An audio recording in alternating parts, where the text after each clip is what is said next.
saina befikasa itadi ratsy sasa ifonako ny hoavy ny fo miangavingavy ny tomany befiavy ny tanako miraviravy fa emitampifififi ny tsiaro anao tsy mety dify miandranaho fanafody ianao anefa tsy mipody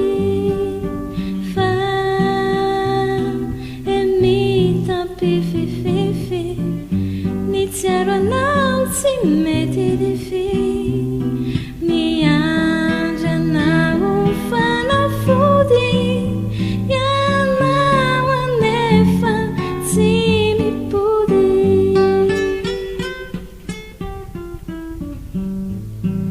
ifonako ny ratra